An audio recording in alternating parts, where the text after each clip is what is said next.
মহোৎসৱটো খুবেই ভাল লগা তাত গৈ পেলাই খুবেই ভাল লাগিলে বহুত ভাল ভাল গোৱা আহিছিলে বেলেগ বেলেগ ডিষ্ট্ৰিক্টৰ পৰা কম্পিটিশ্যন হাৰ্ড আছিলে তথাপিও গৈ তেওঁলোকৰ লগত অংশগ্ৰহণ কৰি খুব ভাল লাগিলে যোৱা সময়ত সকলোৱে বহুত আশীৰ্বাদ দিছিলে মৰম দিছিলে সেইবাবে মই সফলতা অৰ্জন কৰিব পাৰিলোঁ তাৰ কাৰণে সকলোলৈকে ধন্যবাদ জনাইছোঁ এই সংগীত জগতত তোমাক আগবঢ়াই নিবলৈ কোনে কোনে সহায়ৰ হাত আগবঢ়াইছিলে বাৰু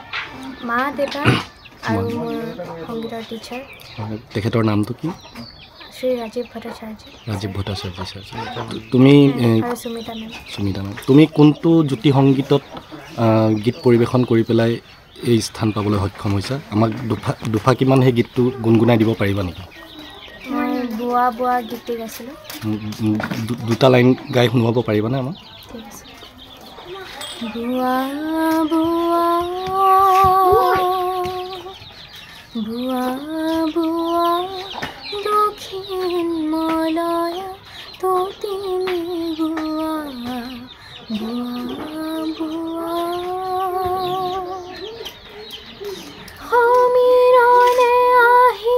পৰাণ জোৰালে সমীৰণে আহি পৰাণ জোৰালে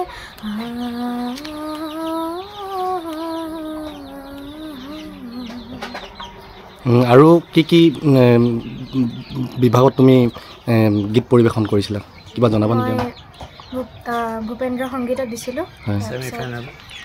বিষ্ণু ৰাভা সংগীতত আৰু জ্যোতি সংগীতত দিছিলোঁ তোমাৰ এই সংগীতৰ আনুষ্ঠানিক শিক্ষা ক'ত আৰম্ভ কৰিছিলে ক'ৰ পৰা আৰম্ভ কৰিছে তোমাৰ দেউতাই শিকাইছিলে দেউতাই মানে সংগীতৰ গোটেই যাত্ৰাটোৰ দেউতাই মানে মেইন গুৰু ন আৰু মায়েও অলপ চাই দিয়ে মায়ে অলপ কোন ক্লাছত পঢ়ি আছা তুমি এতিয়া মই ক্লাছ 8ত কোনখন স্কুলত প্ৰণৱ বিদ্যাপীঠ তাই সৰুৰ পৰাই মই তাইক মানে এই সংগীতৰ শিক্ষাৰ জ্ঞান দিছিলোঁ আৰু প্ৰথম তাই আমাৰ বোকাজানৰে আমাৰ ছাত্ৰ সন্থাই পতা যি ৰাভা দিৱস আছিলে ক্লাছ 3তে তাইক মই অংশগ্ৰহণ কৰাইছিলোঁ প্ৰথম 1ত অংশগ্ৰহণ কৰাইছিলোঁ আৰু তাতে তাই প্ৰথম জীৱনৰ প্ৰথমটো ষ্টেজতে প্ৰথম স্থান অধিকাৰ কৰিছিলে আৰু তেতিয়া মই ভাবিছিলোঁ তাই হয়তো এই দিশত বহুখিনি আগবাঢ়ি যাব পাৰিব তেতিয়াৰ পৰা মই আৰু বেছি তেওঁক মানে এই বিষয়ত অলপ আগবঢ়াই নিবলৈ চেষ্টা কৰিছোঁ আৰু আনুষ্ঠানিক শিক্ষা আচলতে মই ক্লাছিকেল যিটো মানে শাস্ত্ৰীয় সংগীত এইটো আমাৰ প্ৰণৱ বিদ্যাপীঠতে কৰা আমাৰ সুমিতা ভট্টাচাৰ্য মেমৰ তাত মই তাইক শাস্ত্ৰীয় সংগীতটো দিছোঁ আৰু বাকী গোটেইখিনি ময়ে তাইক গাইড কৰোঁ কি ক'ব অসম চৰকাৰে যি এই অনুষ্ঠানভাগ আয়োজন কৰিলে মাননীয় মুখ্যমন্ত্ৰী হিমন্ত বিশ্ব শৰ্মাৰ নেতৃত্বত এই ক্ষেত্ৰত আপুনি কি ক'ব মাননীয় মুখ্যমন্ত্ৰী ডক্টৰ হিমন্ত বিশ্ব শৰ্মাই যি এই ডাঙৰ পদক্ষেপটো গ্ৰহণ কৰিছে এইটো এটা বহুত শলাগিবলগীয়া আৰু কোনেও নভবা নিচিন্তা এটা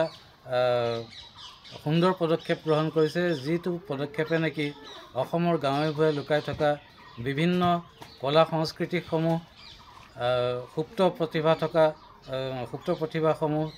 বিকশিত হোৱাত যথেষ্ট অৰিহণা যোগাইছে আৰু ইয়াৰ যোগেদি অকল